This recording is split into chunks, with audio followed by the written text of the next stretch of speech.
Mr. Silent Channel. Paki-like, share at subscribe. Kabanata 1251 Hindi ko mabubuhay na wala ka. Noong 1251, conference room, napalingon ang lahat kay Sir Oran. Bahagyang nagbago ang ekspresyon ni Oran, ngunit hindi siya nagpanik. Siya ay tumayo ng mahinahon at sinabi, "Mahal na ginang, ako ay Olon Sales von Carlos Brighton, Yingwobo ang apo ni Archduke Leyden, ang iyong lola ay pangalawang anak na babae ng pamilyang Rockefeller, ang iyong ina ay pinsan ng pamilya Rothschild, at ang iyong pinsan ay ang korona ng prinsipe ng Norwich Kingdom. Nagmamay-ari ka na ngayon ng 36 na kumpanya, 7 venture capitalists, na may share sa 3 konsorsiya, dati. Maaaring ipakilala ni Oran, si Su Qingzhou ay nakapagsalita na ng serye ng mga salita.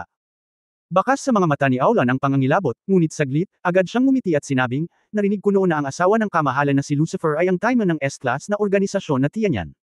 Tila ang kanyang reputasyon ay karapat-dapat." Walang ekspresyong sinabi ni Su Qingzhou, "Sir Oran, mas marami akong nalalaman kaysa sa iniisip mo. Madam, hindi ko maintindihan ang ibig mong sabihin, sinisisi mo ba ang sinabi ko ngayon? God. Paumanhin, talagang nagmamalasakit ako sa inferno at sa kamahalan Lucifer." Mukha namang sincere si Oran. Hindi siya pinansin ni Su Qingzhou at tumangala sa kanluran ng conference room. Sa labas ng transparent na floor-to-ceiling na mga bintana ay isang deck ng cruise ship, na sementado ng solid wood boards at nakatanim ng maraming bulaklak, tulad ng isang parke. Sa oras na ito, mula sa kalangitan sa malayo, isang lilang itim na figure ang lumipad. Tingnan mo. Ano yun? Oo. Isa itong anghel. Hindi. Demonyo ba yan? Isang grupo ng mga maharlika at mayayamang tao ang bumulalas. Nakita ko ang 3 pares ng purple-black magic flame wings na nakabukaka mula sa likuran, at bumaba mula sa langit ang isang napakagandang babae na may lumilipad na silver na buhok. Ang malalaking pakpak ng mahiwagang apoy ay naglaho na parang mga maningning na paputok bago siya napadpad sa kubyerta. Si Lord Sally Ye. Malinaw na nakita ng lahat na si Sally Ye iyon. Si Sally ay nakasuot ng Mediterranean-style na puting damit, na orihinal na isang sagradong hitsura, ngunit ang nakakagulat, ito ay talagang nabahiran ng dugo. Sa pag-iisip ng chismis na pinatay ni Sally Ye ang milyon-milyong tao, lahat ay nagpipigil ng hininga at ang kanilang mga mukha ay namutla. Ang maalamat na madilim na 6 na pakpak na anghel ng kamatayan ay kasabay ng pagkakakilanlan ni Sally Ye. Hindi pinansin ni Sally Ye ang mga tao, may dalang itim na tela na nakabalot sa kanyang kamay, ang kanyang mukha ay walang pakialam, at maganda siyang naglakad papunta sa conference room. Nang dumating siya sa tabi ni Su Qingzhou, binigyan siya ni Sally Ye ng isang komplikadong tingin. "The stuff is here," inilagay ni Sally ang itim na pakete sa conference table. "Salamat sa iyong pagsusumikap." Tumango si Su Qingzhou, tumayo, at sinabi sa lahat ng naroroon, "May ipapakita ako sa inyo." Talagang curious ang lahat sa sandaling ito, kung ano ang dala ni Sally. "Nakita ko na pagkatapos haburin ni Su Qingzhou ang itim na tela, ang lumabas sa loob ay isang square wooden box." Sumimangot si Asmodeus at sinabing, "Hipag, bakit hindi ako sumama?" Itinaas ni Su Qingzhou ang kanyang kamay, nagpapahiwatig na ayos lang, inabot niya at binuksan ang kahoy na tabla sa gilid. "Wow! Gatlang M." Nagkaroon ng kaguluhan. Nakita kong nakalagay sa loob ang ulo ng isang lalaking may takot na ekspresyon. Sa kanila, maraming makapangyarihang tao ang nakakilala sa lalaking ito. Saint Urpo. Matapos may bulalas ang eksena, bumagsak ito sa isang maikling katahimikan. Hindi nila akalain na ang ulo ng banal na kaharian ng langit na kanilang pinag-uusapan kanina ay pinugutan ng ulo. Sa madaling salita, hindi mapipigilan ng banal na kaharian kahit isang sali. Kung iisipin ito, ang mga dignitaryo na nagdududa at nangangamba sa sitwasyon ng inferno ngayon, ay naalis ang karamihan sa kanilang mga pagdududa. Hindi alintana kung talagang nasa retreat si Ye Fan, at least, hindi madaling guluhin ang inferno ngayon. Tumingin si Su Qingzhou kay Sir Oran sa sandaling ito, at nang makita niya ang maputlang mukha ng kabilang partido, mahina niyang sinabi, "Sir Oran, ang iyong relasyon sa negosyo sa Azure Society ay maayos na." Nang marinig ito ng lahat ng nasa eksena, namamangha silang tumingin kay Oran. Matagal nang nawala ang Share Society at nasa yugto ng mga lihim na aktibidad, ngunit alam ng maraming tao dito na ang Share Society ay minsang nakipagsanib puwersa kay Sylvia at sa iba pa, na hindi maganda para kay Ye Fan. Sa pag-iisip ng mga ito, natural na naiintindihan ng lahat kung bakit nagpahayag lang si Oran at sadyang nagdulot ng gulo. Si Sir Oran ay lubos na natakot, napaluhod siya sa lupa, ang kanyang mga mata ay nagsusumamo, "Madam. Ako ay isang negosyante lamang. Ako ay ganap na walang kawalang galang sa inyong kamahalan Lucifer at Inferno. Patawarin mo sana ang aking pagkabalisa ngayon lang." Gayunpaman, ang kanyang pagsusumamo para sa awa ay walang silbi. Hindi niya alam kung kailan, nagpakita si Asmodeus sa kanyang likuran, at isang itim na liwanag ang bumungad sa leeg ni Oran. Kaagad, lumabas ang dugo mula sa leeg ni Oran at bumagsak sa lupa at patay. Sa meeting hall, isang grupo ng mga dignitaryo ang mukhang takot na takot. Kahit na nakakita sila ng maraming buhay at kamatayan, at lahat ay may dugo sa kanilang mga kamay, labis pa rin silang kinakabahan sa sandaling iyon na nauugnay sa kanilang sariling buhay. Maraming tao ang maswerte na wala silang sinabing nakakagalit o walang galang ngayon. Tumayo si Su Qingzhou sa oras na ito, at mahinang nagsabi, "Salamat sa iyong pagmamalasakit sa aking asawa, lahat kayo ay dumating upang magbigay pugay ng napakaaga, lahat kayo ay mabait, at tatanggapin namin silang lahat. Mayroon akong iba pang bagay na dapat harapin, kung walang partikular na mahalaga. Hahayaan kong manatili si Beryl para sa susunod na pagtanggap, pasensya na." Pagkatapos sabihin iyon, Su Qingzhou tumalikod na siya at lumabas ng conference room. Nagpadala sila ng kanilang respeto ng sunod-sunod, at walang nang ahas na magbigay ng anumang karagdagang komento. Hindi nagtagal, umupo si Su Qingzhou sa isang yate at bumalik sa Purgatory Island. Tumayo si Su Qingzhou sa tabi ng rehas ng kubyerta, hinihipan ang simoy ng dagat, nakatingin sa dagat na may komplikadong mga mata. Nagpunta si Sally sa deck mula sa likod, nag-alinlangan, at sinabing, "Narinig ko mula kay Chuer na hindi ka pa natutulog ngayong buwan. Kailangan mong itanong ang bawat detalye. Gusto kong magpasalamat sa iyo." "Bakit?" Mahinang tanong ni Su Qingzhou. "Wala rito ang hari, hindi ako nagising sa oras, at nalulumbay ako ng matagal. Salamat sa iyo, inilagay ko ang mga gawain ng organisasyon, ang kanyang mga ari-arian sa buong mundo, at ang kaaway laban sa kaaway. Ang labanan, lahat ay nasa ayos. Pagkatapos ng nangyari ngayon, ang alyansa ng banal na kaharian sa langit ay nawasak, sa maikling panahon, dapat itong maging kalmado." Lumingon si Su Qingzhou at tumawa, "Asawa niya ako, wala siya dito, ako ang mamamahala ng bahay para sa kanya, syempre." "Off. Bakit kailangan mo akong pasalamatan?" "Ako." May gustong sabihin si Sally, ngunit tumingin sa walang takot na mga mata ni Su Qingzhou, wala na siyang ideya na makipagtalo pa. "Tama ka. Ginagawa mo ang lahat ng ito nang walang kabuluhan." Malamig na sinabi ni Su Qingzhou, "Ako naman, gusto kong pasalamatan ka sa pagkumpleto ng pagpugot sa akin ng Holy Kingdom. Bago bumalik ang asawa ko, ikaw ang #1 fighting force ng Inferno, at sana alagaan mo ang sarili mo." Nag-aalalang tanong ni Sally, "Wang, kailan ka babalik? Sabi mo lalampas siya, totoo ba iyon?" Lumingon si Su Qingzhou na may masalimuot na ekspresyon, at sinabing, "Kung babalik siya, tiyak na lalampas siya. Kapag, hindi ko alam. Pero, kahit na bumalik siya, isasama namin ang mga naghihintay sa kanya." Pananampalataya. Magtiyaga. Nadismaya si Sally saglit, ngunit naiintindihan niya, sa katunayan, hindi alam ni Su Qingzhou kung kailan babalik si Ye Fan. Kahit na, iniisip lang niya ang magandang direksyon. Sa sandaling ito, lumabas ang isang katulong at nagsabi, "Madam, nasa akin ang numero ng iyong telepono."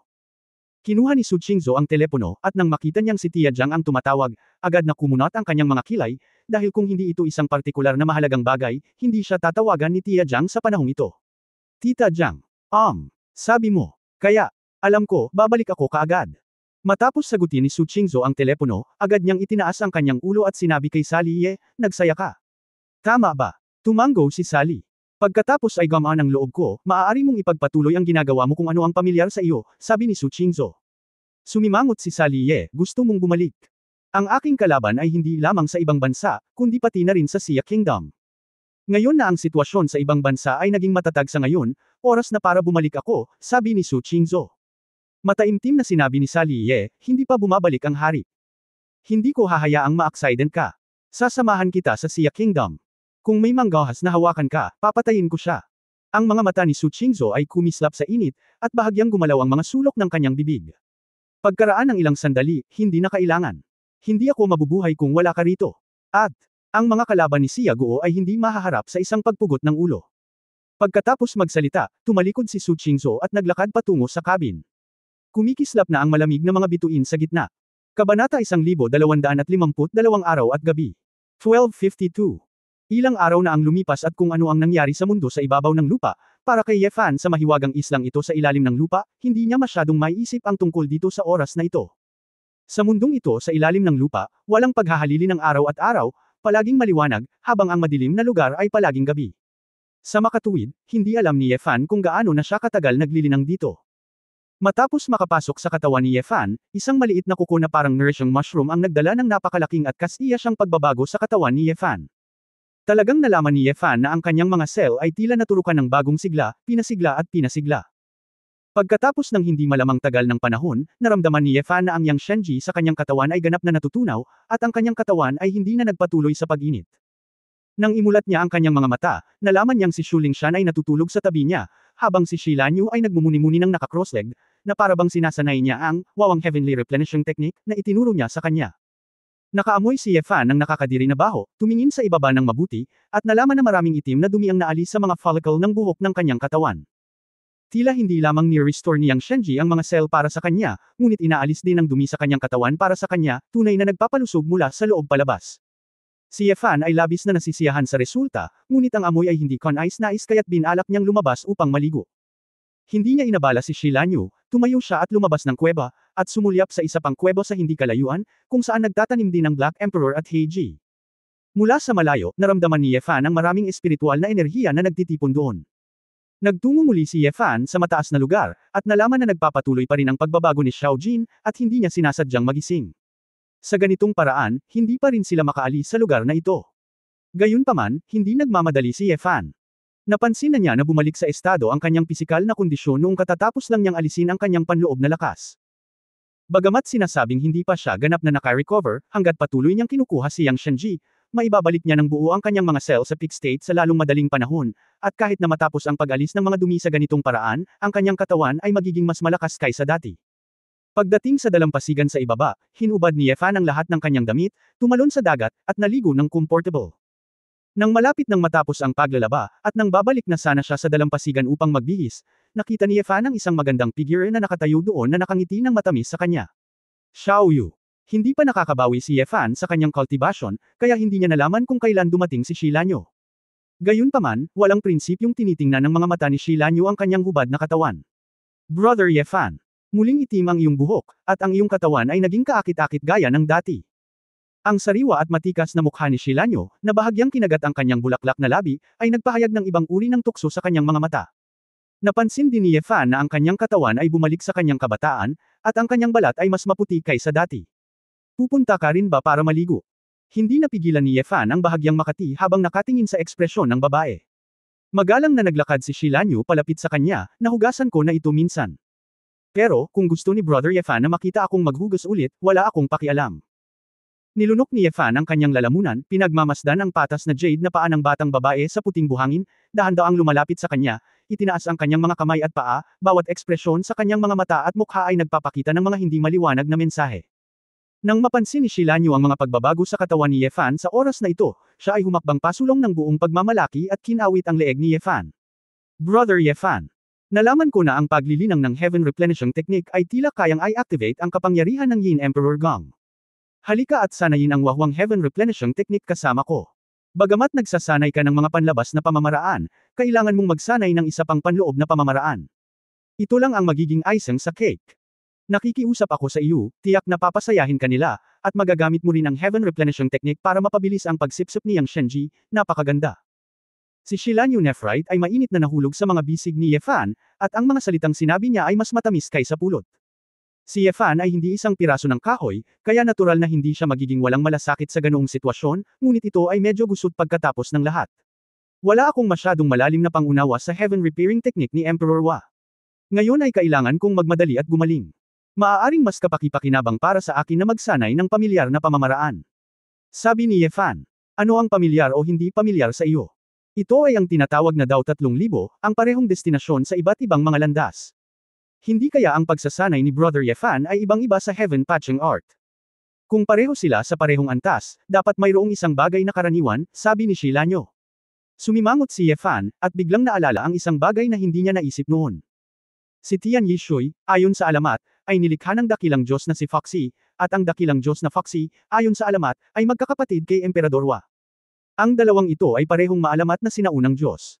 Kung ang pagsasanay na ito ay talagang nauugnay sa kanila, ibig bang sabihin ay magkakaroon ng anumang koneksyon. Bigla na lang, mabilis na ikinumpara ni Yefan ang asensya ng dalawang ehersisyo sa kanyang isipan.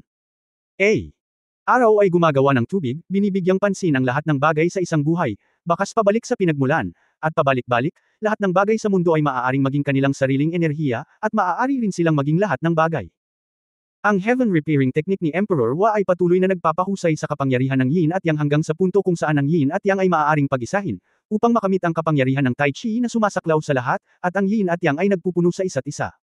Ang dalawang pagsasanay na ito ay tila sumusunod sa magkaibang landas. Sinusundan ng Chen Yeshoy ang landas na ang lahat ng enerhiya ay ginagamit para sa sariling paggamit, habang hinahati ng Chen Menggong ang enerhiya sa Yin at Yang, at pinagsasama ang Yin at Yang sa isa. Ngunit, sa huling pagsusuri, hindi ba ang dalawang pamamaraan ng paglilinang ay pinagsama sa isa? Kaya ganyan. Tinampal ni Yefan ang kanyang noo, dapat matagal na niya itong naisip. Tiningnan ni Shilanyo ang ningning sa mga mata ng lalaki, medyo nalilito, Brother Yefan, ano ang pinagsasabi mo? Ngumiti si Yefan at sinabing, ikaw na maliit na Sorrow, dahil gusto mo ito, gagawin ko ito para sa iyo sa beach.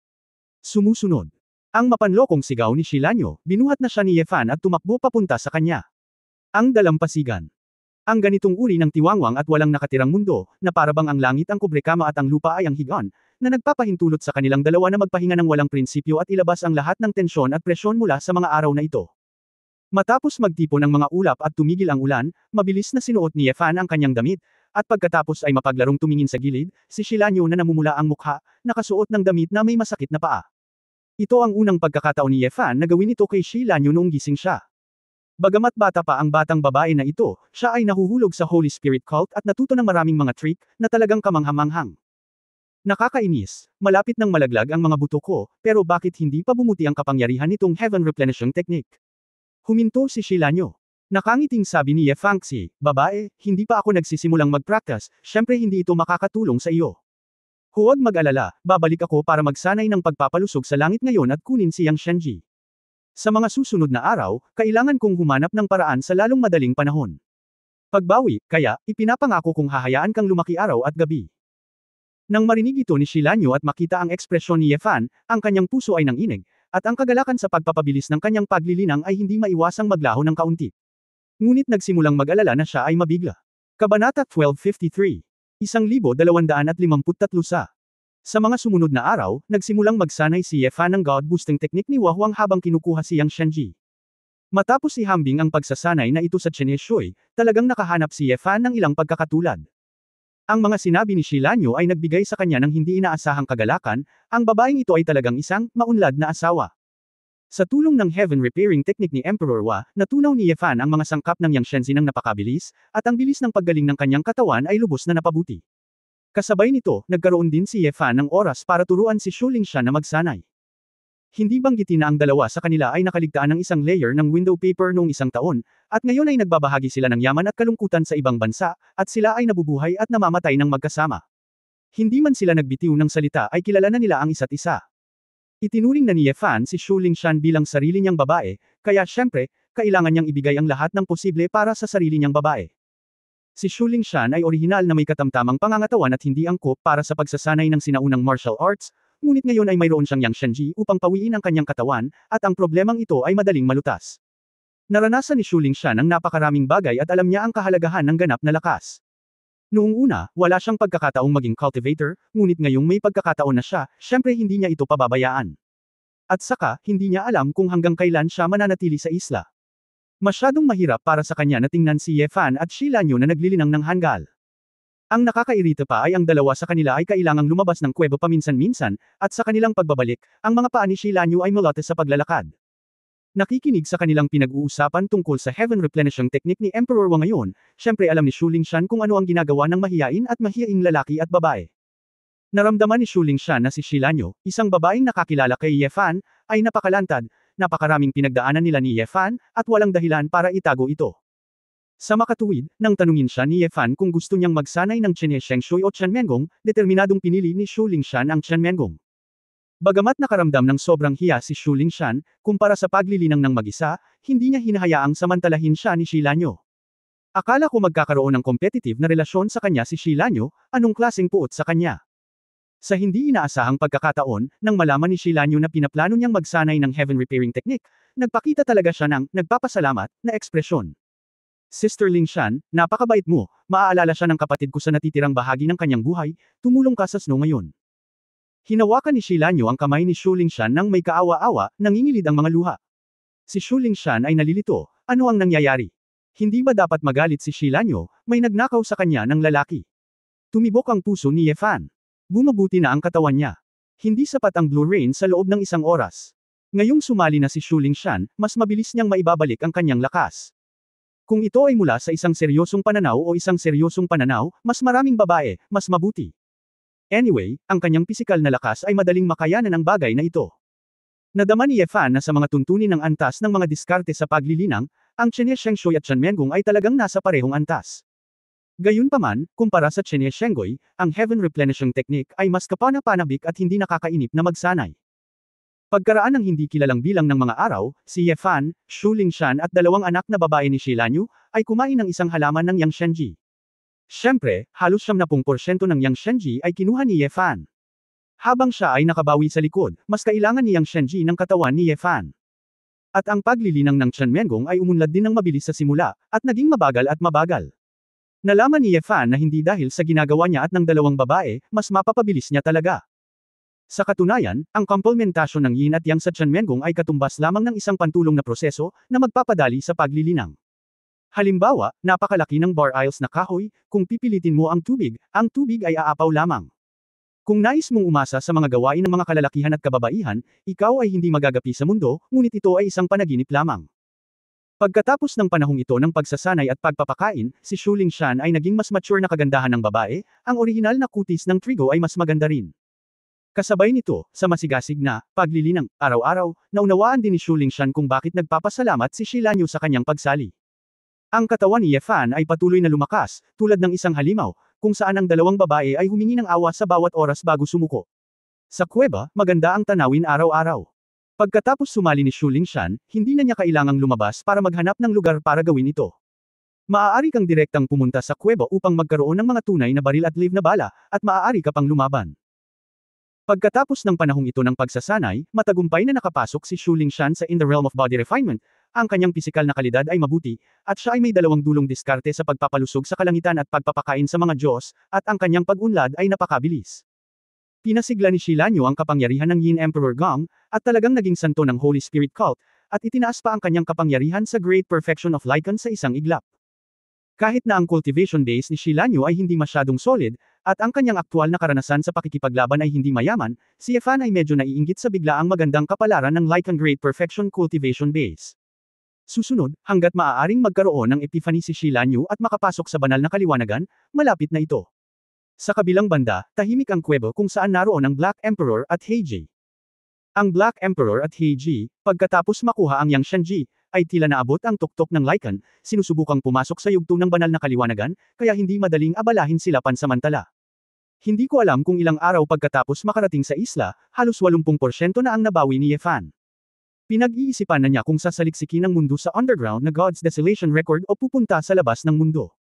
Gayunpaman, hindi pa natatapos ni Xiao Jin ang pagbabago, at hindi ito maginhawa para sa kanila na tumakbo. Nag-isip si Ye Fan, dahil hindi siya makaalis pansamantala, maaari lamang siyang magpatuloy sa pagsasanay ng may kapayapaan ng isip. Kung hindi pa rin magising si Xiao Jin pagkatapos na maibalik ang kanyang buong lakas, pag-isipang umalis. Pagkatapos ng lahat, sa labas ng mundo, napakaraming tao para ma-miss ni Ye Fan. Matapos kumuha muli ng ilang Yang Shenzi, ipinagtapat ni Ye Fan sa dalawang anak na babae na sasalakayin niya ang Lycan realm ng panloob na mga kasanayan at hahayaan silang magsanay ng hiwalay. Noong nililinang ni Ye Fan ang mga panloob na kasanayan, hindi niya naabot ang Lycan. Ngayong ganap nang bumawi ang kanyang mga panlabas na kakayahan, gusto lang niyang subukan ito at makabawi sa pag-unlad ng kanyang panloob na kakayahan. Ngunit pagkatapos lamang na magnilay si Ye Fan at tumira, pagkatapos ng hindi malamang tagal ng panahon, sa isang lugar sa dagat sa labas ng isla, isang bangka na parang kano ang lumipad patungo sa isla. Sa kano na ito, nakatayo ang isang lalaki at isang babae, na nakatali ang buhok, nakasuot ng mapusyaw na dilaw para maglingkod. Nakita nilang dalawa ang Chongtian sa isla mula sa malayo, at ito ay tuyo na, at ang Yang Shenji sa loob ay nawala, at ang kanilang mga ekspresyon ay nagbago ng husto. Ito, anong nangyayari dito? Sino ang nagnakaw ni Yang Shenji? Bulalas ng babae. Imposible, kung may pumasok sa teritoryo ng ating Eastern Yellow Sect, dapat ay matagal na nilang natuklasan ito. Si Yang Shenji ay hindi pa ninakaw dati. Kumunot ang noo ng lalaki. Kung naruroon si Ye Fan at ang iba pa, makikita nila na ang wikang sinasalita nila ay isang wika na wala sa ibang bansa sa labas ng mundo. Di nagtagal, dumaong ang lalaki at babae sa isla, at agad nilang natuklasan ang isang, maliit na burol, sa gilid ng isang mataas na dalesdes. Saan nanggaling ang halimaw? Hindi kaya ninakaw ng halimaw na ito ang Yang Shenji. Dapat nga. Tingnan mo, ganito, maliwanag na umuusbong sa pamamagitan ng mga sustansya ng Yang Shenji. Nagngangalit ang kanyang mga ngipin, dahil sa masamang hayop na ito kaya kayo at ako ay parurusahan ng Panginoon. Kailangan kong mag-cramp at balatan ngayon.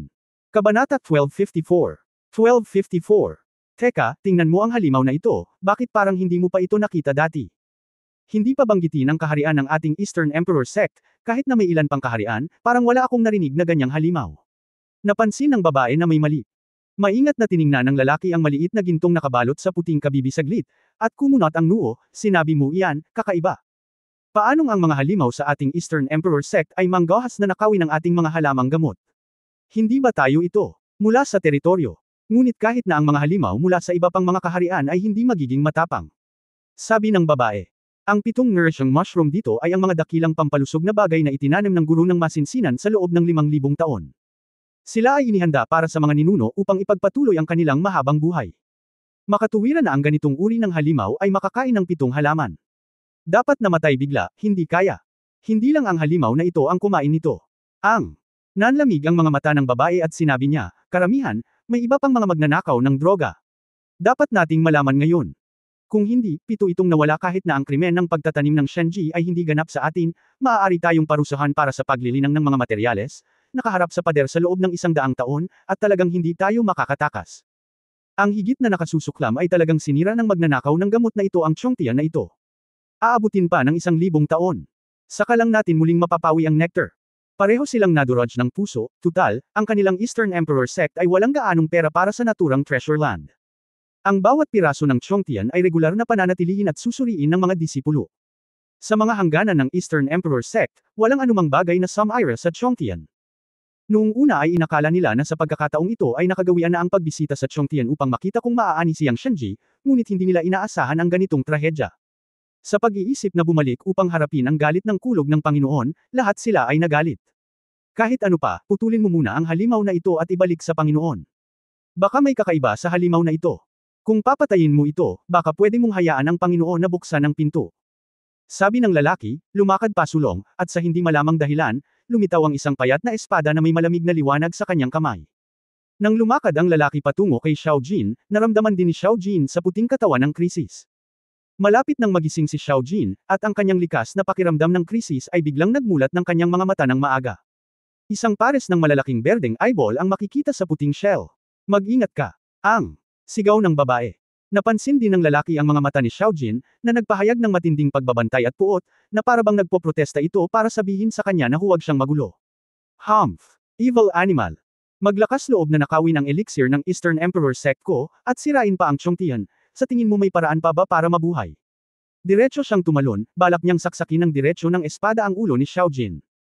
Hindi pa nakumpleto ni Xiao Jin ang buong proseso ng ebolusyon sa sandaling ito. Sa pinakakritikal na sandali, ang kanyang katawan ay mahirap igalaw, at maaari lamang siyang pumunta doon ng nagmamadali. Sa sandaling ito, isang itim na anino ang lumipad mula sa ilalim ng gilid ng burol, at tinamaan ang lumilipad na lalaki ng isang dragon claw. Ang Golden Dragon Claw Phantom ay lumitaw sa manipis na hangin, at ang lalaki ay malapit ng makulong. Ngunit ang lalaki ay naglaslas gamit ang isang espada sa isang iglap, binasag ang mga kuko ng dragon, at pagkatapos ay tuluyang lumapag. WHO. Galit na nanlilisik ang lalaki. Tumakbo rin ang babae at ngumisi, oo naman, may iba pang magnanakaw. Ang Black Emperor at ang Heiji na nasa likuran ay nagulat din sa oras na ito, na nakatingin sa kakaibang suot ng mga lalaki at babae na biglang sumulpat sa isla. Matagal nang nagsasanay ang magkapatid, at mas lalo silang nahirapang makalusot nitong nakaraang 2 araw, kaya nagkataon na gumagala sila sa islang ito upang makita ang mga kakaibang halaman dito. Nagsasanay pa rin si Ye Fan, kaya hindi sila nag-abalang istorbohin siya. Nang biglang may narinig akong galaw sa tuktok ng bundok, dali-dali akong pumunta dito. Buti na lang at dumating ako sa oras at napahinto ang kabilang party. Kung may nangyari kay Xiao Jin, baka hindi na sila makaalis sa underground world na ito. Kami ay mga disipulo ng Daoist Yaxi, ang pinuno ng Eastern Emperor sect, Minghui, Mengyo, sino kayong mga magnanakaw? Sa sinaunang mundo ng mga engkanto, lahat ay palaging nag-iingat ng tubig mula sa balon, at ng ahas na nakawin ng Yangshensi mula sa ating Eastern Emperor sect at sirain ang Chongtian. Alam mo ang krimen. Galit na sabi ng lalaking si Minghui. Halika. Saan nagpunta ang ibang Yangshenji? Tanong ni Mengyo. Anong pinag-uusapan nyo? Sina He Huang at Heiji ay mahusay din sa maraming wika, ngunit hindi nila maintindihan ang kanilang mga salita. Nagkatinginan din si Minghui at Mengyo na may pagdududa.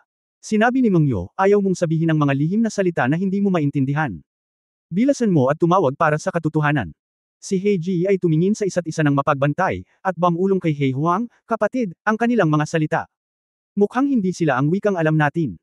Ang Black Emperor ay isa ring matalinong tao, at naisip din niya ito, at Bamulong, isa lang ang posibilidad, nakatira na sila sa mundong ito sa ilalim ng lupa. Ang lakas ng dalawang taong ito ay tila mas malakas kaysa sa amin, hindi mas mahina kaysa sa amin. Ang lugar ay talagang mapanganib, mahigpit na sinabi ni Heiji, kailangan nating ipaalam sa batang iyon na si Yefan sa lalong madaling panahon. Sinabi ng munting demonyong babae na nakarecover na siya ng 70% hanggang 80%. With him around, we can deal with this couple. Inis na inis sina Mingwei at Mengyu nang makita nilang paulit-ulit na sinasabi ang code words. Yung mga magnanakaw, dahil ayaw niyong ma-recruit, ibabalik namin kayo sa sekta. Naramdaman ng Black Emperor na ang kulay asul na true essence na ito ay patuloy na nalampasan ang kanyang cultivation, kaya hindi siya naglakas loob na lumaban, kaya mabilis niyang iniwasan ito, huwag munang isipin ang pagtakas. Malamig na bamantong hininga si Mingwei, hinawakan ang kabilang kamay sa hangin, at ilang cyan true essences ay nagtipon mula sa manipis na hangin, tulad ng mga baging ng sunod-sunod, na malapit ng saluhin ng Black Emperor. Nalaman ng Black Emperor na ang True Yuan Force na ito ay maaaring sumunod sa kanya, kaya kailangan niyang pilitin ang kanyang 100% cultivation na gamitin ang 100-arm Vajrapalm technique. Boom boom boom. Nabasag ng malakas na Vajrapalm print ang parang baging na enerhiyang ito. Ngunit muling itinaas ni Mingwei ang kanyang espada, at ang isang kulay cyan na true essence ay dumiretso sa ibabang bahagi ng katawan ng Black Emperor. Sa oras na ito, walang pakialam si Heiji sa pagbibigay-pugay, at mabilis na hinimok ang Black Magic, bumukas ang isang Black Magic Shield, at direkta itong bumangga sa totoong enerhiya na ito. Boom! Hindi napigilan ng Magic Shield ang kapangyarihan ng Azure Light, at kasabay ng pagkalat nito, nabigla si Heiji sa natitirang tunay na essence, at tumalsik ng isang subo ng dugo. Hindi ko alam kung saan nanggaling. Medyo bihira ang cultivation technique. Kaya lang, sa lakas mo sa ikalawang palapag ng foundation building, talagang lampas sa sarili mong kapangyarihan ang lumaban sa atin sa ikapitong palapag ng foundation building. Tumawa si Mingwei. Hakbang, nagbabalak na talunin ang dalawa ng direkta. Ngunit sa sandaling ito, isang figurang parang matalim na palaso ang lumipad pataas mula sa ibaba ng bundok sa isang kisap mata, lumapit kina Heiji at Heihuang, at hinarangan si Mingwei. Mabahong bata ka. Bakit ka pumunta dito? Nagmura si Heiji na may dugo. Si Xiaojin, na nagmamadali sa likod, ay nakita si Yefan na paparating, at ang kanyang malalaking mata ay nagpakita ng kagalakan. Sumimangot si Yefan at sinulyapan ang nasugatang si Heiji, nasa gitna lang ako ng epekto ng panloob na kapangyarihan, mas nasasangkot ako, at hindi ko pinansin. Ano ang nangyayari dito? Natakot sina Mingwei at Mengyu sa bilis ng pagtakbo ni Yefan. Pagkatapos ng isang pagtalon, ngunit pagkatapos ng isang mas malapit na pagtingin, pagkatapos matuklasan ang tunay na cultivation base ni Yefan, lahat sila ay nagpakita ng tawa. Sa kaunting lakas, naglakas loob kang nakawin ang Yang Shenzhi ng ating Eastern Emperor sect. Talagang hindi mo alam kung mabubuhay ka o mamamatay. Senior Brother Mingwei, wala kang kailangang gawin. Itali ko silang lahat. Isang hakbang pasulong si Mengyu sa oras na ito. Mula sa isang bulsa sa kanyang baywang, inilabas niya ang isang mahabang cyan na lubad na parang conjuration. Ang lubad ay kumikinang sa liwanag, ito ay talagang maganda, at ito ay kakaiba. Nang hindi na hinintay na magtanong ng malinaw si Yefan, inihagis ni Mengyu ang asul na lubad at binibigkas ang mantra. Sa sandaling itinulak ang daliri, nakita ko ang multo ng isang cyan long snake na lumilitaw sa kawalan ng asul na lubad, na parang buhay, at mabilis na pumulupot kay Yefan. Mga pagbabago sa sukat ng Kabanata 1255. 1255. Si Yefan ay hindi pa nakakita ng ganoong lansihin, kaya hindi siya nang ahas na maliitin ang kaaway. Agad siyang naglabas ng Long Yuan Sword mula sa Sword God's Ring, at inihampas ang isang espada laban sa nababaluktot na paikot-ikot na asul na lubad. Hindi nagawang maputol ng sword intent ang asul na lubad sa sandaling mahawakan nito ang asul na lubad ng napakabilis ng kidlat. Gayunpaman, nawalan din ng lakas si Qingsheng at lumipad pabalik sa kamay ni Mengyu. Kung titingnang mabuti, ang asul na lubad ay naging mapurol, at halatang nawala ang mahiwagang epekto nito. Nagulat sina Mingwei at Mengyu at hindi makapaniwalang tumingin kay Yefan. Sword intent. Ang taong ito, kahit na siya ay isang kendo genius, ay makakagawa ng napakalakas na sword intent.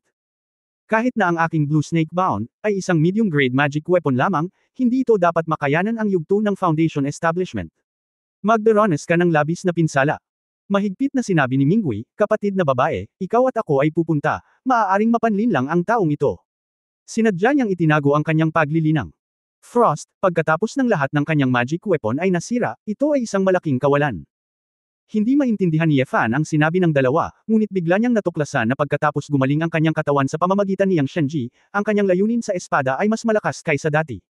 Gayunpaman, makatuwiran na ang pagpapalakas ng katawan ay hindi masyadong makakaapekto sa lakas ng layunin ng espada. Ito ay dapat na ang pagkakawatak-watak ng layunin ng espada, ang pagpapakita ng katawan ng Diyos ng espada, at ang pagpapakawala ng demonyong espada ng purgatorio. Ang dalawang galaw na ito, na hindi niya kailanman pinanggahasang gamitin, ay nagbigay sa kanya ng mas malalim na pag-unawa sa kanyang walang kapantay na layunin ng espada. Naramdaman ni Ye Fan na kahit na hindi siya maghiwa-hiwalay ngayon, maaari pa rin niyang harapin ang dalawang sinaunang tao ng Blood Clan. Sa oras na ito, muling inatake ni Minghui at Mengyu si Ye Fan. Ang dalawa sa kanila, isang kaliwa at isang kanan, ay nagwagayway ng mga pagsabog ng Saiyan True Essence, kahit na hindi sword energy, pareho silang matalas.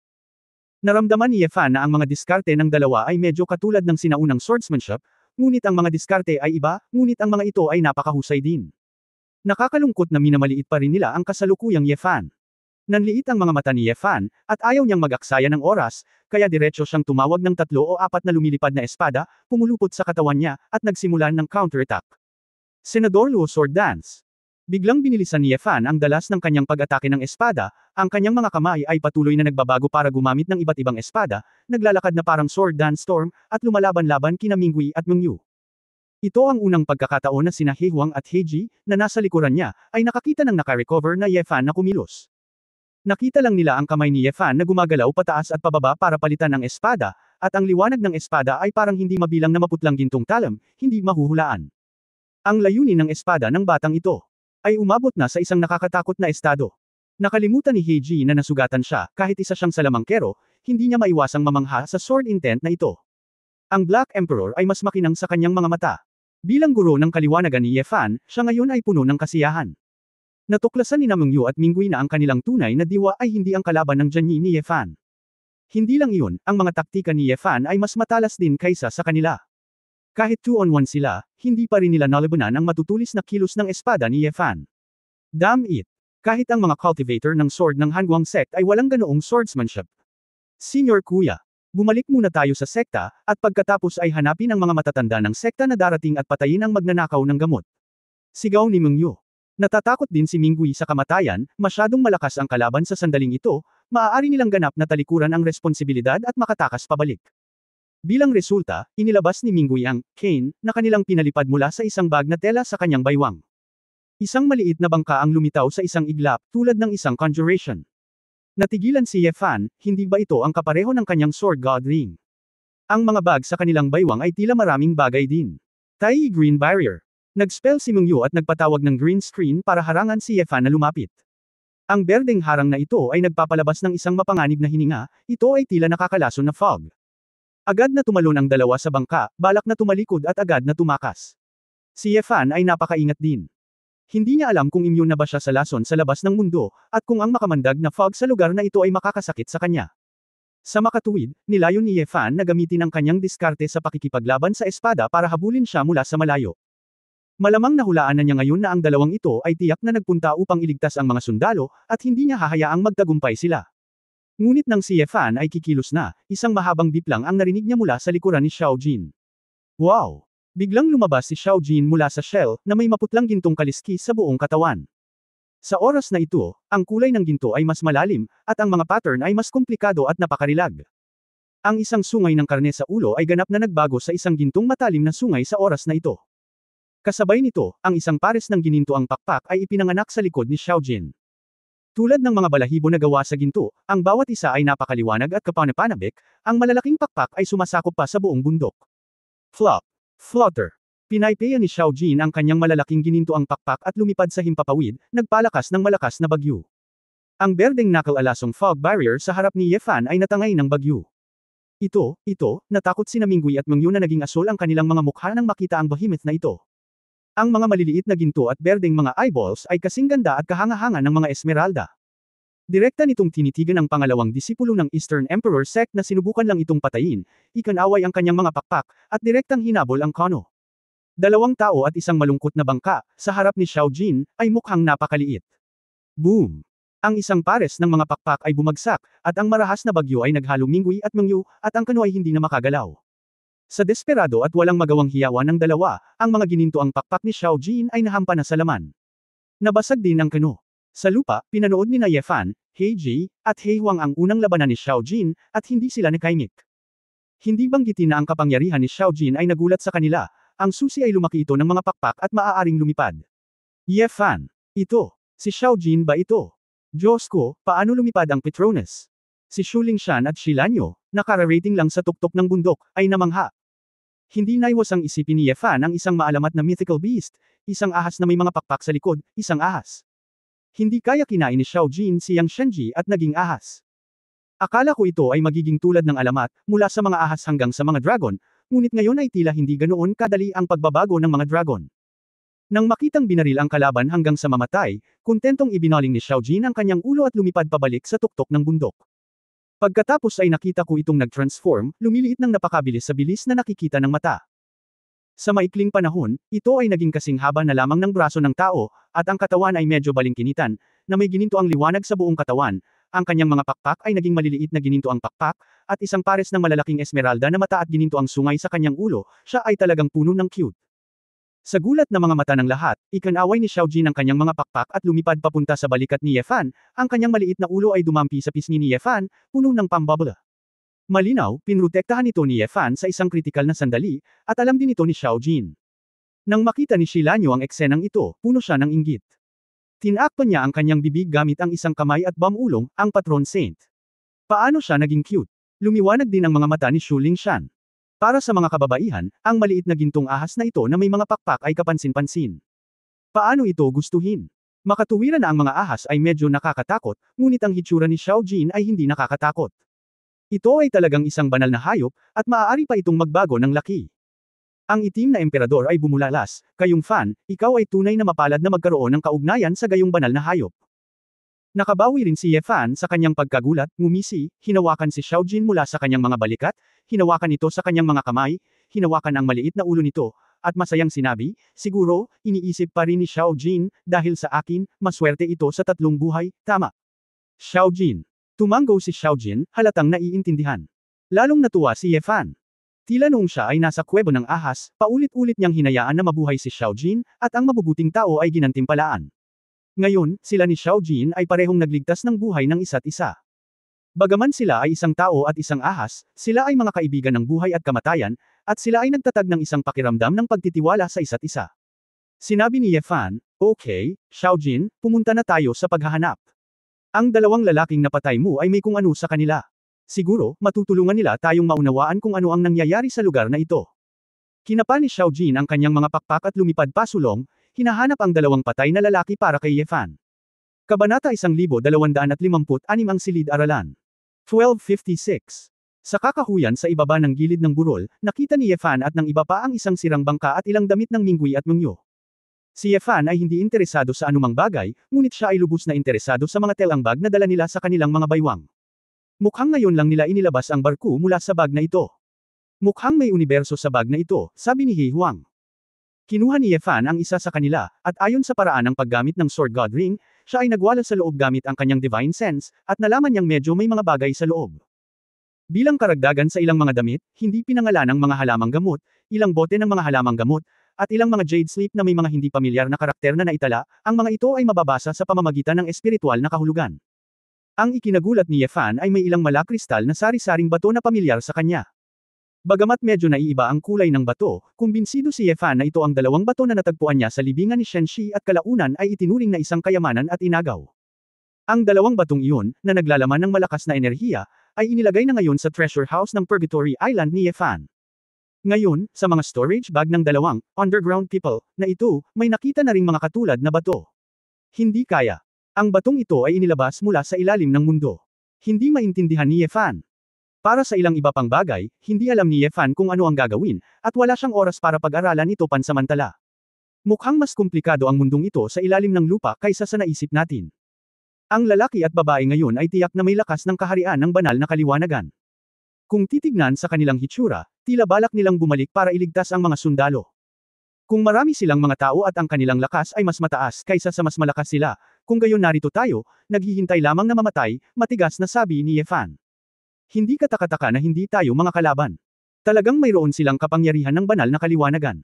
Kung ito ay nasa labas ng mundo, iilan lamang silang malalakas na tao na nakatayo sa tuktok ng mundo, sabi ni Heiji na nakakunot ang noo. Sa sobrang lakas nila, bakit hindi sila pumunta sa outside world? Hindi ba nila alam na may mundo sa labas? Tanong ni Shu Lingshan. Nag-isip si Ye Fan at nagsabi, mayroong dalawang posibilidad. Ang una, hindi nila alam na may ibang mundo sa labas, at ang pangalawa, hindi sila maaaring lumabas sa ilang kadahilanan. Sa kabuuan, kakaunti pa rin ang alam natin tungkol sa planetang ating tinitirhan. Hindi banggitin ng anupaman, ang Peking Mayan Pyramid lang ang napaka-weird. Ang taong nagtayo ng tore na iyon at nagsilyado ng pasukan ay alam ang tungkol sa mundong ito sa ilalim ng lupa. O sadyang hindi, pinapasok ang mga tao, tanong din ito. Nahihiyang sinabi ni Shilan Yu, Brother Yefan, ano ang dapat nating gawin ngayon? Bigla kong nakita ang lugar na ito na sobrang nakakatakot. Napabuntong hininga si Yefan at naramdaman niyang hindi na siya makakatagal pa. Ganap na nakabawi, oras na para lumabas. Kung hindi, kung dumating ang may-ari na nagpapalaki ng Shenjizi, maaaring hindi nila ito maatim. Higit pa rito, tiyak na nag-aalala ang pamilya pagkatapos ng mahabang panahon na mawala. Sa ating kasalukuyang kakayahan, ang pag-explore sa mundong ito ay masyadong mapanganib, lumabas muna tayo. Sinabi ni Yefan kay Xiao Jin sa kanyang balikat, Xiao Jin, maaari mo pa ba kaming ihatid sa daan at ihatid kami? Kumurap si Xiao Jin, lumipad sa ere, at biglang nabawi ang kanyang napakalaking katawan. Bagamat maaaring gamitin ni Yefan ang swordsmanship para maalis ang isang grupo ng mga tao, hindi ganoon kadaling lumabas kasama si Xiao Jin, at ang bilis ay pareho. Inayos ni Yefan ang mga bagay sa isla, at maingat na inilagay ang hindi nagamit na yang Shenji sa storage bag. Umupo ang grupo sa likod ni Xiao Jin, at sa pagkakataong ito ay lumipad sila palayo sa isla ng direkta mula sa himpapawid, mas mabilis kaysa noong pumasok sila. Patuloy na sumulong, unti-unting pumasok sa madilim na lugar na naranasan mo noong dumating ka. Kunlun, lupaing ninuno ni Ye. Mula sa tarangkahan, may daan-daang tao, na may dalang iba't ibang mga regalo, naghihintay na pumasok sa loob ng bulwagan upang magbigay ng mga regalo. Ang lahat ng ito ay nagmula sa buong mundo, mga kinatawan ng mga pangunahing angkan. Maging ito ay ang apat na pangunahing angkan, ang iba pang malalakas na angkan, o ang ilang maliliit na angkan, o kahit ang ilang mga sekta at malalaking angkan na nakakaalam ng pagkakaroon ng mga angkan, lahat sila ay nagpapadala ng mga tao na pumunta upang magbigay ng mga regalo. Itinaas ng mga lingkod ni Ye ang kanilang mga ulo, puno ng pagmamataas, ngunit inayos din nila na ang mga tao na nakakita sa mga panauhin ay sunod-sunod na pumasok, na nagbibigay aliw at tumatanggap ng mga regalo. Mula nang dumating ang matandang ninuno na si Ji Family Pangchun at humamon ng buong sigasig, ngunit pinigilan ng matandang lingkod ng Diyos ng digmaan, pagkatapos kumalat ang balita, nagulat ang buong angkan ng Xia Kingdom. Hindi pinagtawanan ng lahat si Ji Pangchun, dahil kumpleto na ang banal na kaliwanagan, at ang paggising ng bloodline ni Yinglong ay isa ng napakagandang tagumpay. Lalo na ang pagmulat ng bloodline ni Yinglong, ito ay isang henyo na hindi lalabas sa loob ng daan-daang taon. Para sa kabiguan, hindi natin masisisi si Ji Pangchun sa pagiging masyadong mahina, masisisi lang natin si Wu Zhen sa pagiging masyadong malakas. Kung gaano kalakas si Ye Wuya, ang Diyos ng digmaan, ay isang misteryo pa rin, ngunit mula sa kanyang mga lingkod, isa o dalawa ang makikita. Hindi magagapi, tanggapin mo man o hindi, ang Diyos ng digmaan ay Diyos pa rin ng digmaan. Noong una, marami pa ring kabataan ang nagtatanong kung patay na ba ang martial god, ngunit ngayon, hindi na nila ito pinagdudahan. Kaya, lahat ay nagsimulang magbigay ng mga regalo, umaasa na mapanatili ang isang palakaibigang relasyon kay Ye sa mahabang panahon. Kaya lang, walang oras si Ye Wuya na maghintay dito para sa iba pang bumisita. Ang panganay na anak na lalaki, sina Ye Longyuan at Ji Rulan, at ilang matatanda tulad ni Ye Tian ay nag-aaliw sa mga panauhin. Sa katunayan, ayaw ni Ji Rulan na mag-entertain ng mga bisita dito sa ganoong oras, ngunit hiniling ng mga elder ni Ji na bumalik kaagad sa pamilya Ye, at huwag magpakita ng anumang kawalang galang sa pamilya Ye. Hindi nakakahiyang yumuko sa malakas. Nakilala na ng pamilya Ji ang katotohanan. Maaari lamang silang manatiling mababang profile at maghintay para sa susunod na pagkakataon. Bilang karagdagan, marahil dahil sa katotohanang si Ye Wuya ang nag-aalaga sa kanya kamakailan, si Ling Yue, na hindi pa opisyal na nakapasok sa bahay, ay nagbihis na rin para salubungin ang mga panauhin ng mga pangunahing angkan na magkasama. Medyo hindi mapalagay si Ling Yue. Bagamat kinilala siya ni Ye Shi bilang manugang ng kanyang apo, hindi alam ni Ye Fan kung babalik siya. Natural na medyo napahiya siya sa bahay na ito. Ngunit hiniling sa kanya ni Ye Wuya na lumabas at maging pamilyar sa ilang mga angkan, ngunit wala siyang magagawa tungkol dito. Matapos makita ang mga panauhin sa mahabang panahon, naramdaman ni Ling Yue na titigas ang kanyang ngiti. Sa wakas, sa gabi, pumasok si Ye Kyun sa sala at yumuko kina Ye Longyuan at Ji Rulan na nakangiti bago sinabing, Miss Ling, hiniling sa akin ni Master na tawagan ka para pumunta sa kanyang pag-aaral. Lahat ng tao sa sala ay mukhang komplikado nang makita nila si Ye Kyun. Hindi siya ituturing ng lahat bilang tao sa sandaling ito. Sa kabaligtaran, siya ay may mas mataas na katayuan kaysa sa sinumang elder ng pamilya Ye. Gayunpaman, ang mas ikinagulat ng lahat ay ang talagang hiniling ng Diyos ng digmaan kay Ling Yue na pumunta sa pag-aaral. Alam ng lahat sa pamilyang Ye na bagaman ang martial god ay kadalasang napakabait at magalang sa lahat, ang kanyang maliit na bakuran sa gilid ng bundok at ang study room ay kwalipikadong pumasok ni Ye Longyuan, Ye Longteng at iba pa. Kabanata 1257 Palem ng Tadhana. 1257 ang Diyos ng digmaan ang kanyang buhay, at walang makakapigil sa kanya. Magiliw na ngumiti si Ye Longyuan kay Ling Yue, halika. Talagang hinangaan niya ang nominal na manugang na ito, ngunit sa kasamaang palad, ang kasal na ito ay hindi sa kanya. Kaya lang medyo hindi komportable ang mga mata ni Ji Rulan.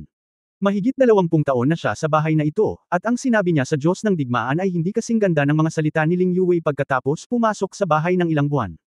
Nagpaalam si Ling Yue sa ilang matatanda, at sinundan si Ye Kyun sa maliit na patio sa gilid ng bundok sa likod. Bagamat hindi mataas ang cultivation base ni Ling Yue, ngunit noong mga araw ni Ye, sa pamamagitan ng pagsusumikap, naabot niya ang pasukan sa body training. Sa makatuwid, hindi mahirap para sa kanya na umakyat sa bundok na may magaan na enerhiya at pumasok sa bakuran. Pagdating nila sa maliit na patio, sinabi ni Ye Kyun, Miss Ling, mangyaring pumasok, hinihintay ka na ng master sa loob.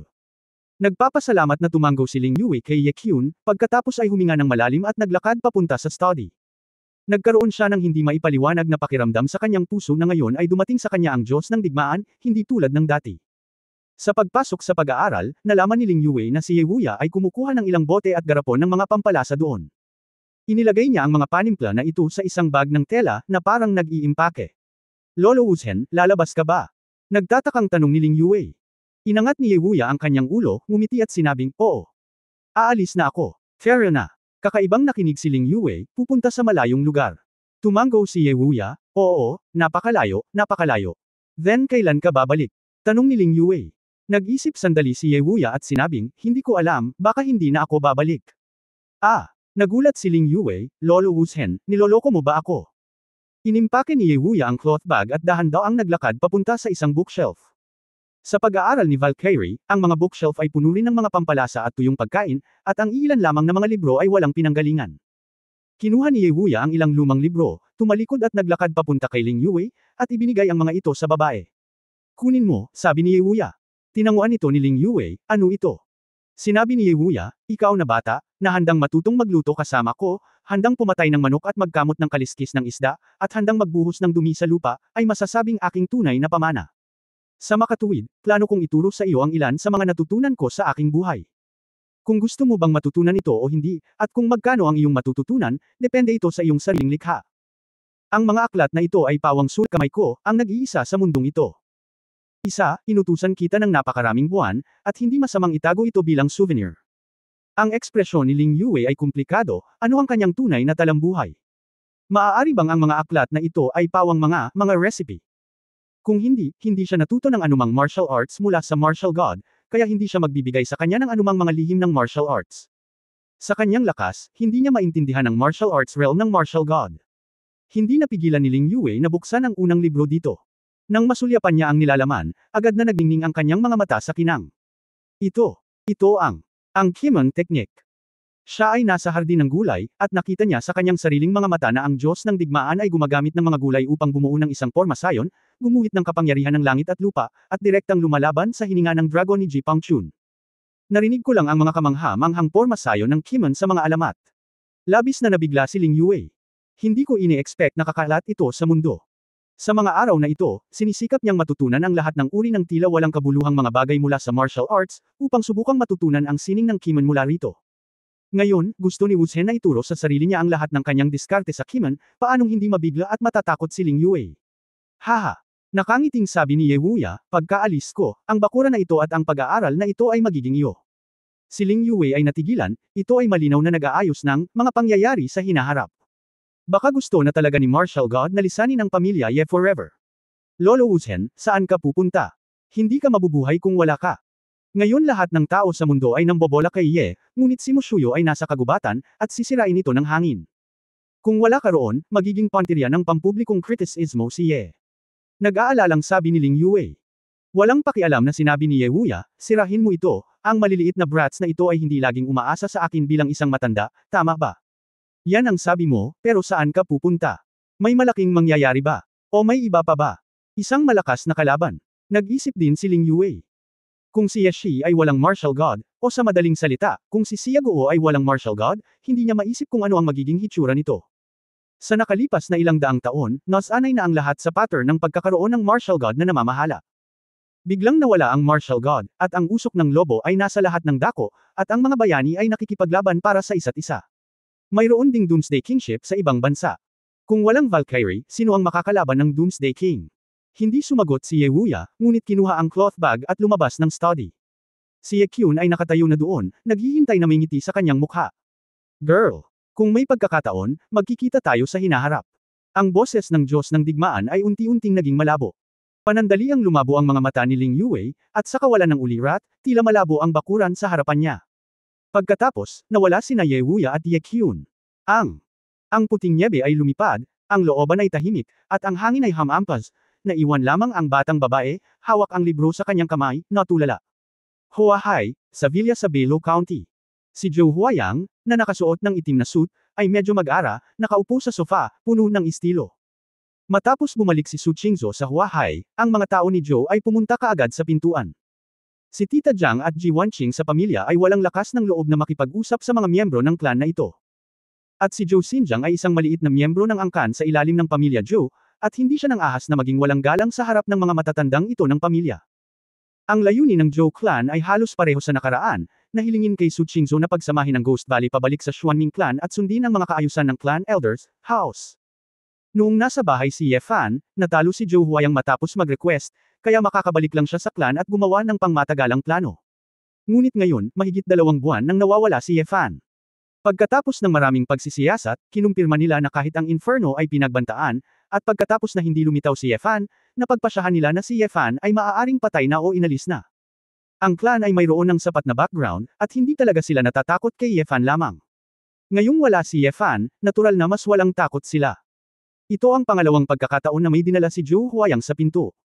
Xingzhou, sa mga araw na ito, tila hindi ka masyadong nagpapahinga, nakikita mo ang mga pamumula ng dugo sa iyong mga mata. Mukhang nag-aalala si Zhou Huayang, ngunit hindi maitago ng kanyang mga mata ang mapang-asar na tingin.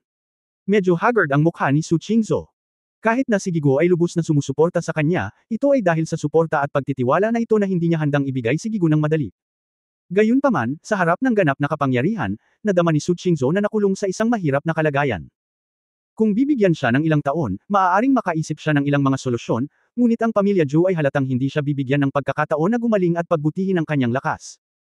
Nang makitang hindi nagsasalita si Su Qingzhou, hindi na nagulat si Zhou Huayang, at nakangiting sinabi, "Bueno, pagkatapos ng pag-iisip tungkol dito sa loob ng 1 linggo, dapat tayong gumawa ng conclusion, bumalik. Ang angkan ng Hui ay mabuti para sa iyo at sa lahat. Ano ang mali sa pag-uwi? Di ba, Tio Xinjiang?" Tumingin din si Zhou Huayang kay Zhou Xinjiang na katabi niya na may ngiti sa labi.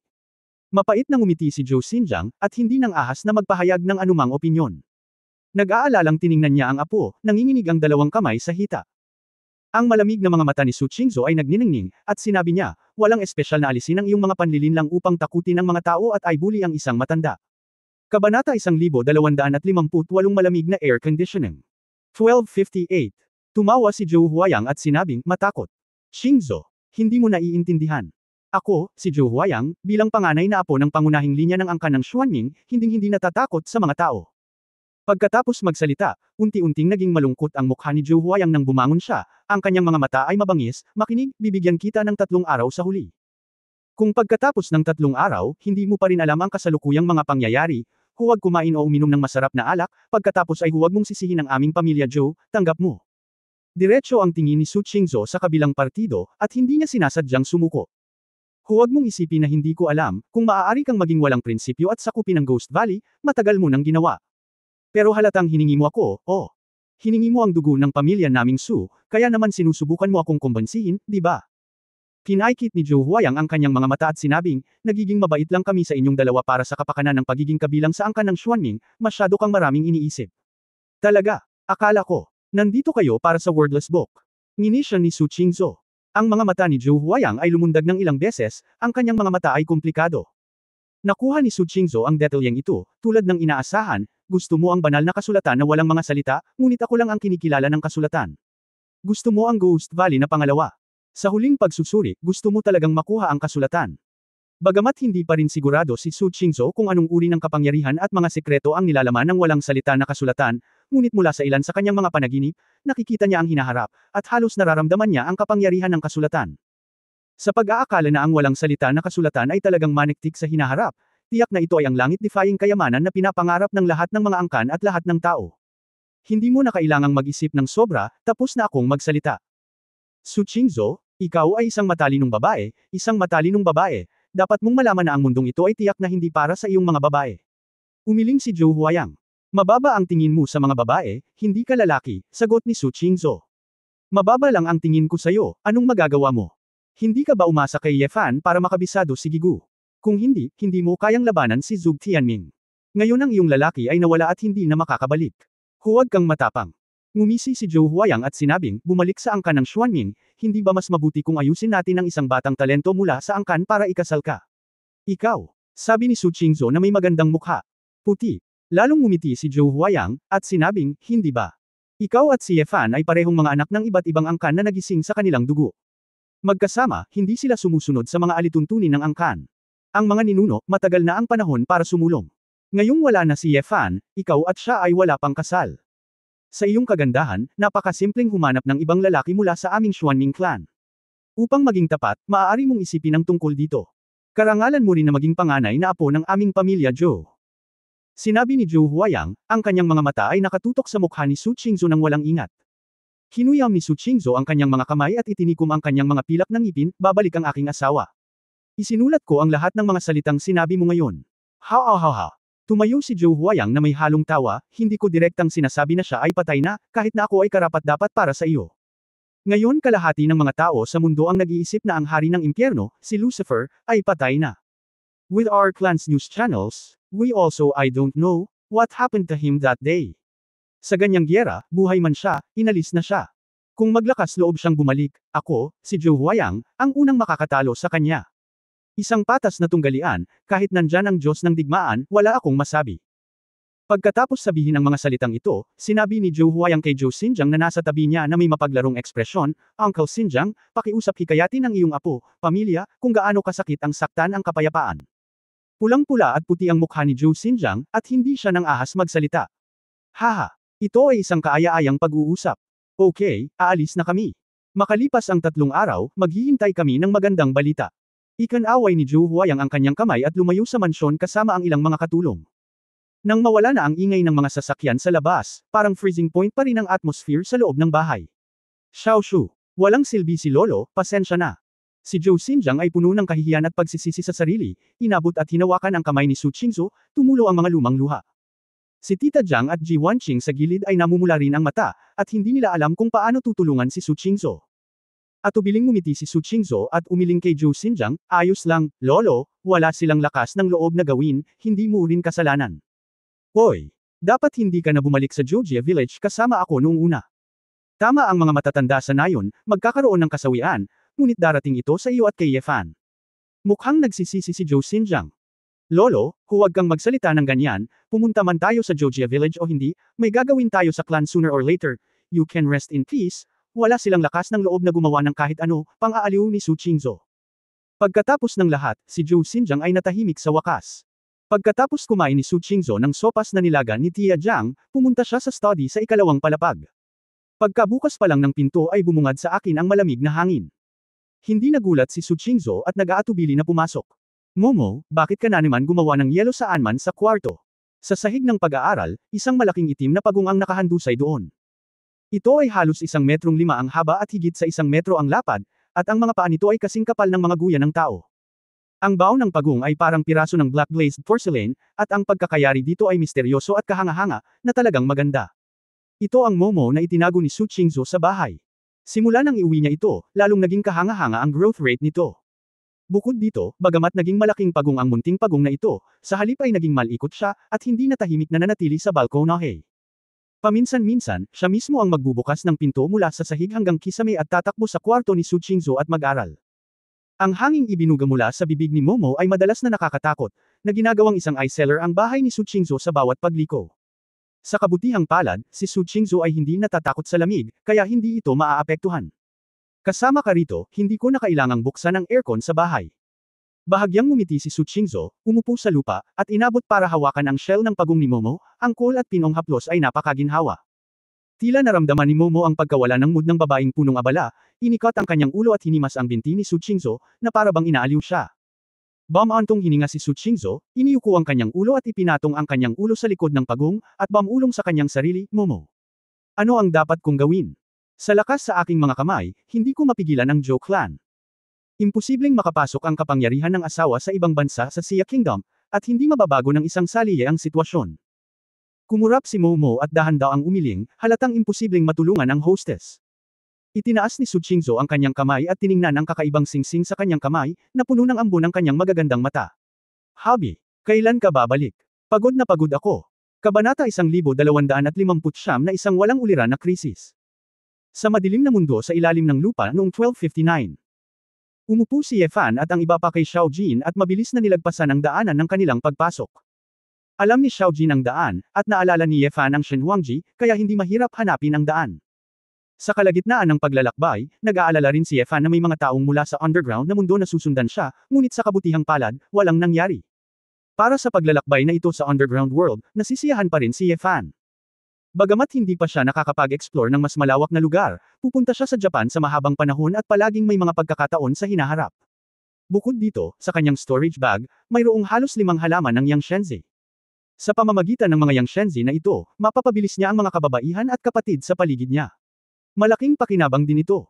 Gayunpaman, nalaman ni Ye Fan na kung kinuha din niya si Yang Shenji at hinihigop ito ng mag-isa, ang epekto ay mas mahusay kaysa sa Heihuang at Shilanyo. Marahil ito ay ang kanyang paraan ng paglilinang na gumawa ng kanyang mga selula at organo na napakalakas, kaya ang kanyang kapasidad sa pagsipsip ay napabuti din. Sa madaling salita, ang tiyan ni Ye Fan ay mas matigas din kaysa sa mga ordinaryong tao. Ito rin ang hindi inaasahang kagalakan ni Ye Fan, isang kalamangan na dala ng kanyang sariling paraan ng paglilinang ng katawan. Mukhang makakapag-isip ako sa hinaharap, makakahanap ng mas maraming likas na yaman na makakain, at hindi masayang ang aking tiyan. Gayunpaman, kahit na ang epekto ng pagsipsip ng ibang tao sa gamot na espiritu ay hindi kasing husay ng sa kanya, at isang bahagi lamang nito ang maaaring makuha, sapat na upang sumulong ng mabilis. Pagkaraan ng hindi kilalang tagal, muling pumasok ang lahat sa mahabang underground corridor, at pagkatapos ng isa pang yugto ng panahon, lumitaw ang liwanag sa kanilang harapan. May mali. Kumunot ang noo ni Ye Fan, nakaramdam ng bakas ng panganib. Anong problema, Kuya Ye Fan? Nagtataka si Shilanyo. Sinabi ni Shu Lingshan, nakalimutan mo na ba, pagkatapos nating pumasok, hiniling ni Ye Fan kay Xiao Jin na harangan ang pasukan, bakit may liwanag na pumapasok ngayon? Maingat ding sinabi ng Black Emperor, Ye Fan, hayaan mong kunin ni Xiao Jin ang kanyang maliit na katawan. Kung mayroon lamang mga ordinaryong tao sa labas, hindi nararapat na magpakita si Xiao Jin sa kanilang harapan. Kung makatagpo siya ng isang kaaway, si Xiao Jin ay isang nakatagong sandata. Sumang-ayon si Ye Fan, at agad na tumalon ang lahat, na naging sanhi ng pagliit ni Xiao Jin bilang isang ordinaryong maliit na gintong ahas. Bagamat ang isang pares ng ginintoang pakpak ay kitang-kita pa rin, hindi bababa sa ito ay hindi masyadong bongga. Ang grupo ay dumating sa pasukan ng kuwebo na medyo alerto, at agad na napansin ni Ye Fan na talagang may ilang malalakas na aura sa labas na nagparamdam sa kanya ng kagilahil-alas. Naka-recover na si Ye Fan ng 80% kasing aga ng ilang araw ang nakalipas, at ngayon ay halos ganap na siyang gumaling, at napabuti pa niya ang kanyang lakas sa pamamagitan ng pag-asa kay Yang Shenji. Gayunpaman, kahit ngayon, nararamdaman pa rin niya na ang pamimilit sa labas ay napakalakas. Huwag ka nang lumabas pa. Inunat ni Ye Fan ang kanyang kamay, nag-iisip kung ano ang gagawin. Ngunit may namamaos na boses na nanggaling sa labas, at diretsyong ibinuhos sa isipan ng lahat. Huwag kang magtago. Lumabas ka. Nagulat ang mga mukha ng lahat, pambihira na ang sound transmission skill na ito. Walang pagpipilian si Ye Fan kundi ang manguna at lumakad pabalik sa lupa mula sa kuweba. Sa pasukan ng pyramid sa oras na ito, ang mga batong iyon ay direktang binuksan ng mga tao. Sa paligid ng lugar na ito, mayroong 8 misteryosong tao na nakasuot ng itim na balabal at gintong maskara, na may iba't ibang taas. Ang malakas na pressure na naramdaman ni Ye Fan ay nagmula sa 8 taong ito. Ang ikinagulat ni Ye Fan ay ang isa sa aura ng mga tao ay tila pamilyar sa kanya. Mukhang nagulat si Heiji nang makita niya ang mga damit ng mga taong ito, Long Elder. Nagulat si Ye Fan saglit. Tumalikod at sinabing, anong sabi mo? Si Heiji ay nagmamadaling lumuhad sa lupa, mapagpakumbaba na yumuko at sinabing, Shanyin Heiji, kilalanin ang lahat ng matatanda. Kumunot ang noo ni Ye Fan at sinabing, sila ang iyong mga Shanyin Elders. Hindi, paliwanag ni Heiji sa mahinang boses, ito ay mula sa Elder Home of the Escape Alliance. Dahil sa pagkakaroon ng Elder Home of the Escape Alliance na ang aming organisasyon ng Escape Alliance ay hindi lalabagan ng anumang bansa o underground na organisasyon. Ako, hindi ko pa nakita ang napakaraming matatandang lumalabas ng sabay-sabay. Sa pangkalahatan, 2 o 3 matatanda lamang ang nasa komperensya ng Escape Alliance. Narinig ni Ye Fan sa unang pagkakataon na mayroon ding Escape Elder Home sa itaas ng Escape Alliance. Hindi katakataka. Naisip niya noon, kasama si Heiji at ang iba pa, ang Escape Alliance ay hindi kasing lakas ng Rumord. Lumalabas na mayroong isang grupo ng mga totoong, matandang halimaw, na nakaupo sa likuran nila. Sa paghusga mula sa mga salita ni Heiji, tila ang Escape Elder Home ay hindi masyadong kasali sa mga organisasyon ng Escape Alliance, at kumikilos lamang bilang isang bato. Elders of the Escape Alliance, hindi ko alam kung bakit kayo naghihintay dito, anong ginagawa nyo? Ngumiti si Yefan ng mahinahon hanggat maaari. Isang babaeng elder na nakatayo sa gitna ang nagsabi sa malamig na tono, Lucifer, ano ang nakita mo pagkatapos mong manatili doon ng matagal? Pumikit si Yefan, pakiramdam na kung magsisinungaling siya sa oras na ito, hindi niya ito may tatago. Ibang mundo, sinabi ni Yefan ang totoo, ngunit itinago siyang Shenji at ang dalawang misteryosong lalaki at babae. Pagkatapos ng ilang beses na pagtitinginan ng mga matatanda, sinabi ng babaeng elder, nakakita ka ng mga lihim na hindi mo dapat nakita. Nang marinig ito, alam ni Yefan na ang mga taong ito ay may intensyong pumatay, kaya't maaari lamang siyang maghintay ng tame time at sinabi, mga matatanda, hindi na kailangang maging napakalupit. Huwag kang mag-alala, walang sakit, mamamatay kayong lahat. Napakapayapa. Sabi ng babaeng elder, at biglang iniunat ang isang puting kamay mula sa ilalim ng itim na balabal, na may suot na tatlong singsing, na napakalaking lila, itim at asol na mga kristal. Bitik. Pinitik ng babaeng matanda ang kanyang mga daliri. Sa madaling salita, sa isang snap lang ng mga daliri, ang espasyo sa paligid ng buong pyramid ay tila nagyelo. Oo, pinatibay. Natigilan si Yefan nang makitang sa likod niya, sina Heiji, mga kapatid ni Hei Huang, Shi Lanyu, at Shu Lingshan ay na-free sa oras, ganap na hindi gumagalaw. Tila ito ay naging isang piraso ng isda upang katayin, at walang paraan upang labanan. Natatakot ako na hindi nila alam kung ano ang nangyari sa kanila. Dapat mong malaman na ang Hei Huang at Heiji, pagkatapos kunin siyang Shenji, ngayon ay parehong may antas ng paglilinang na malapit sa banal na kaliwanagan. Si Yefan at Xiao Jin lang ang nasa balikat niya ang medyo malayang gumagalaw. Ngunit gayunpaman, naramdaman ni Yefan na ang kanyang katawan ay tila nahihirapang gumalaw, at si Xiao Jin sa kanyang mga balikat ay, din sa babaeng elder, ngunit siya ay tila medyo natakot at hindi nang ahas na gumawa ng gulo.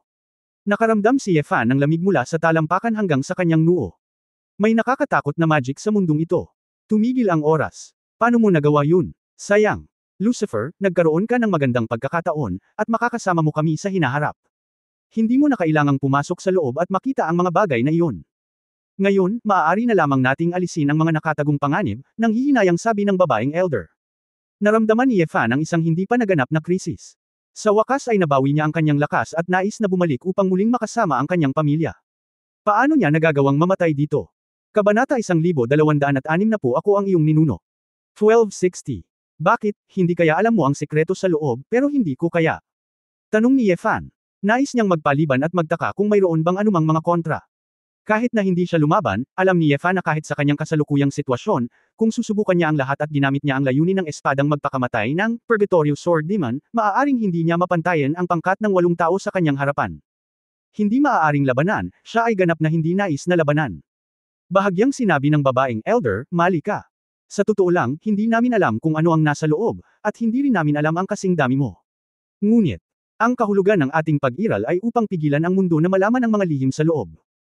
Ay maaari naming ginagarantiya na walang sinuman sa amin ang magsasabi ng mga sikreto, sabi ni Yefan. Walang pader na ganap na hindi tinatabla ng hangin sa mundo, sabi ng babaeng elder.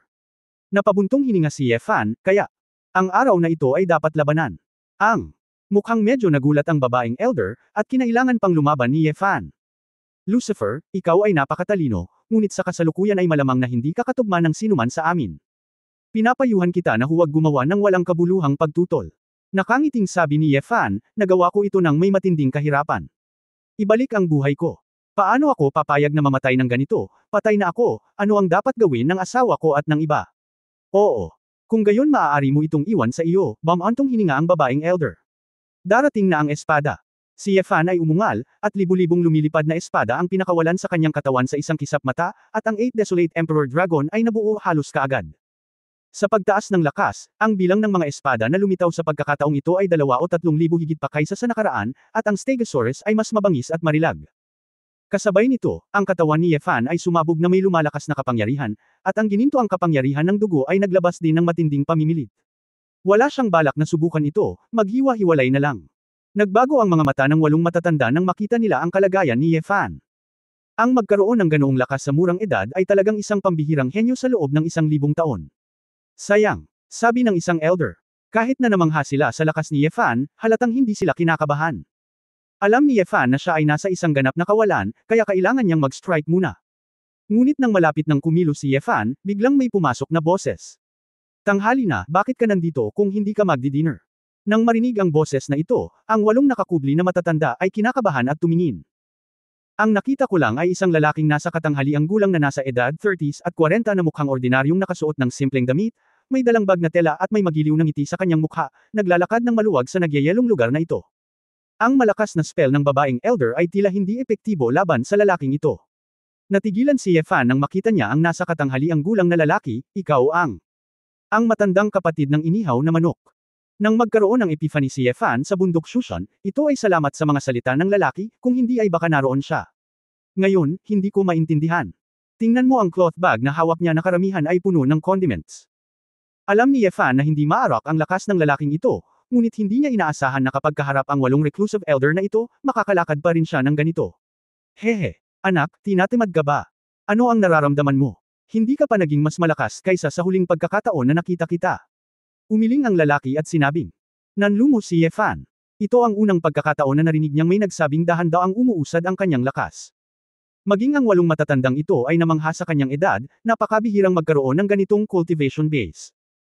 Hoy, kalimutan mo na, ang bilis lang, sabi ng lalaki, tumingin muli sa 8 matatanda, at nakangiting sinabi, fair na, hindi nila ibubuga ang mga lihim ng underground.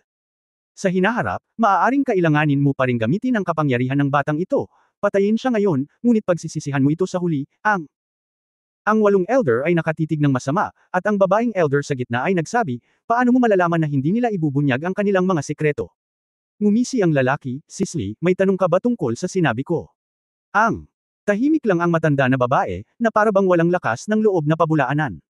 Alam lang ni Yefan na ang tunay na pangalan ng babaeng elder ay Sisley, at ang pangalang ito. Parang nakita na dati. Magnum, nakipag-ayos ka na sa batang ito, dapat kilalanin mo siya, kailangan ba siyang patayin? Tanong muli ng lalaki sa isa pang matanda. Natigilan si Yefan at biglang tumingin sa lalaking elder, oo naman. Ikaw ang senior demon prison officer. Naramdaman na lang ni Yefan na pamilyar ang aura ng isa sa kanila. Isa pala sa kanila ang Demon Prisoner Magnum. Sa ganitong paraan, karamihan sa 8 matatandang ito ay epic level powerhouses. Kung hindi, walang ganitong pamimilit. Bumantong hininga si Magnum mula sa likod ng maskara at sinabi. Sisley, sa tingin ko. Kalimutan mo na sa pagkakataong ito, si Lucifer ay nagligtas ng milyon-milyong buhay sa Mexico City at gumawa ng malaking kontribusyon sa sangkatauhan. Ito ang susunod, gumawa ng exception para sa kanya. Okay. Sumulyap si Sisley kay Yefan sa isang komplikadong paraan, at pagkatapos ay sa katanghaliang gulang na lalaki. May bakas ng takot sa mga mata nito. Huminga siya ng malalim bago tumalikod at sinabing, let's go. Tumalikod at umalis ang 8 matatanda, at nawala sila sa maulang kagubatan pagkaraan ng ilang sandali. Pagkaalis ni Sisley, inangat din ang magic dito. Gayunpaman, si Shilanyu at ang iba pa ay nakoma, at tila hindi na rin siya magising. Si Yefan ay hindi nagmamadaling gisingin sila, ngunit tumingin sa nasa katanghaliang gulang na lalaki ng may kainahinala, at taos-pusong sinabi, Kuya. Salamat sa pagkakataong ito, at salamat sa paggising mo sa akin noong nakaraan. May utang ako sa iyo ng 2 malaking pabor. Tumingin ang lalaki kay Xiao Jin sa balikat ni Yefan na may kasamang mapaglaro, at sinabing, ang halimaw na iyon ay isang ahas. Tila natakot si Xiao Jin sa lalaking ito, kaya umatras siya, ikanaway ang kanyang mga pakpak, at nagtago sa likod ni Yefan. Walang magawang sinabi ni Yefan, tinatawag itong Xiaojin, kung ito ay ahas. Hindi ako sigurado. Well, hinawakan ng lalaki ang kanyang baba, mukhang masarap, lagyan natin ng wolfberry stew. Well, yun lang, ipaubaya ko na sa iyo, baka may pakinabang pa ito sa hinaharap. Masarap. Hindi alam ni Yefan kung tatawa o iiyak. Si Xiaojin, na nasa likuran, ay labis na natakot kaya dali-dali siyang lumipad palabas ng 100 metro nang hindi lumilingon. Wala nang oras si Yefan para pigilan siya, pinanood niya si Xiaojin na lumipad, tumalikod at ngumiti ng mapait, Kuya, matako ka ba? Kailangan mo bang sabihin ito? Masarap sa harap ng iba. Apo, ako ang iyong lolo. Seryosong pagtatama ng lalaki. Hindi na natuwa si Yefan, sabi ko bro, tinulungan mo ako, I thank you, pero hindi mo naman kailangang magmura diba? Ikaw ba ang aking lolo? Ikaw lang ang apo. Tapos ninuno mo pa ako. Natuwa ang lalaki, may sakit ba ang anak mo, lolo mo talaga ako. May sakit ka. Ako ang ninuno mo. Biglang may naisip si Yefan, huminto ang boses, at bigla siyang may naisip. Maghintay. Hinawakan ni Yefan ang kanyang noo, nag-isip sandali, pagkatapos ay tumingin sa makahulugang ngiti ng lalaki, at nahulaan, ikaw. Ikaw ang Diyos ng digmaan. Pagtatapos ng kabanatang ito. For more videos, click on the notifications bell.